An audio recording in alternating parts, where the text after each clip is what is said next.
আচ্ছা, বিগত কয়েক বছর ধরে আমরা লক্ষ্য করছি যে আমেরিকায় যখন ট্রাম্প প্রশাসন আসছে, আসার পরে একটাই আমরা শুনতে পাচ্ছি ইমিগ্রেশন নিয়ে, যেটা আপনার তারা বিতাড়িত করবে অবৈধ অভিবাসীদের এবং আরও যারা আছে যে যারা ক্রাইম করেছে। এই বিষয়ে আপনি কি বলবেন? আসলে ট্রাম্প সরকার অত্যন্ত গুরুত্বপূর্ণ একটা সরকার পুরো ওয়ার্ল্ডের জন্য, শুধু নট অনলি আমেরিকা।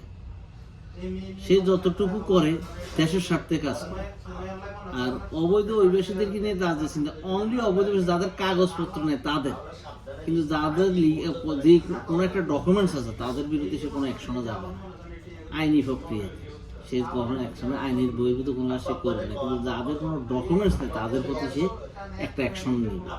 এবং এইটাই হওয়া দরকার। এই দেশে যথেষ্ট লোক অবৈধভাবে ঢুকছে, আইন শৃঙ্খলার অবনতি হচ্ছে।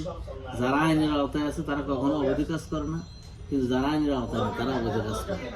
ট্রাম্প যত তার যে সমস্ত বোকাল, একটা কথা হচ্ছে যে যতটুকু গর্জে ততটুকু সে বসে না।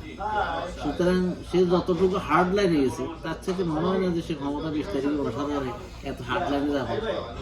মানবিকতা দিকটা সে অন্তত চিন্তা করবে। এখন এটাই হবে শেষ পর্যন্ত। আমরা অনেক ক্ষেত্রে শুনতে পাচ্ছি যে এরকম যারা ক্রাইম করেছে তাদের ক্ষেত্রে আপনি কি বলবেন যে যারা ক্রাইম করছে এদেরকে টার্গেট করা হয়েছে এবং তাদেরকে বলা হচ্ছে তারা এদেশে তাদেরকে রাখা হবে না, তাদেরকে ডিপোর্ট করা হবে। আপনি এই বিষয়টাকে কিভাবে দেখছেন? ক্রাইমের তো ধরেন যে মাপকাঠি আছে, সে কি রকম ক্রাইম করছে ওরকম তো আইন বলতে একটা কথা আছে। সে যতটুকুই বলবে আইনের বাধ্যবাধকতার ভিতরে যদি সে থাকে তাহলে অবশ্যই আইনের ভিতরে তার পানিশমেন্ট দিয়ে সেটা দেখবে। আর যদি আইনের বহির্ভূত কাজ করে বেআইনি, সেখানে তো আইন লঙ্ঘন করছে, তাকে সে যে কোনোভাবে তাকে এটা শাস্তি পেতে হবে। এখন অ্যাসাইলাম কেসে যেটা হলো আমরা শুনছি অনেক জায়গা থেকে যে অ্যাসাইলাম কেস যাদেরও এই আওতার ভিতরে পড়তে পারে এবং যাদের কেস দেখা গেলো কোনো কিছু হয় নাই, তাদের ক্ষেত্রে আপনি কিভাবে দেখছেন? শোনেন, যখন একটা লোক বর্ডার দিয়ে ঢুকে তখন সে একটা মানে এলাইন নাম্বারের মাধ্যমে আইডেন্টিফাই একটা নাম্বারের মাধ্যমে তাকে এই দেশে এন্ট্রি করে।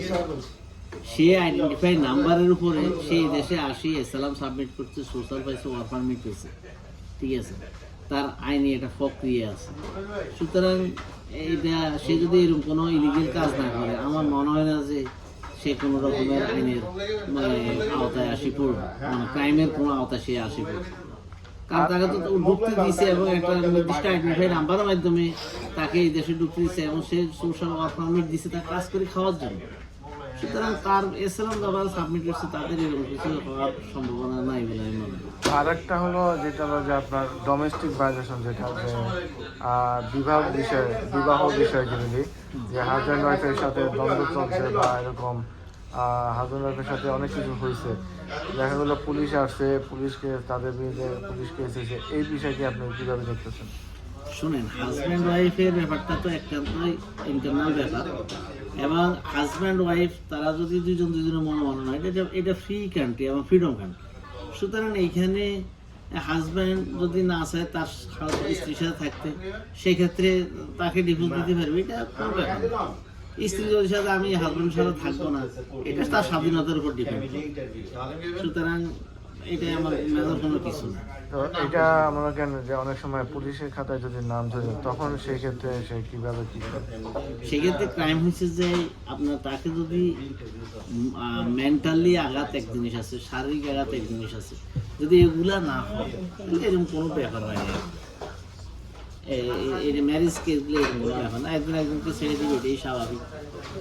সেটেলমেন্ট যেটা যেভাবে ডিভোর্স হয় সেভাবে হয়ে যাবে আইনি প্রক্রিয়া। ধন্যবাদ। আমরা আজকে এই পর্যন্তই সমাপ্তি করি। তো আমরা পার্ট 2 ইনশাল্লাহ আমাদের আসবে। তো আমরা আরও এই বিষয় নিয়ে বিস্তারিত আলাপ করবো। ধন্যবাদ বক্তব্য।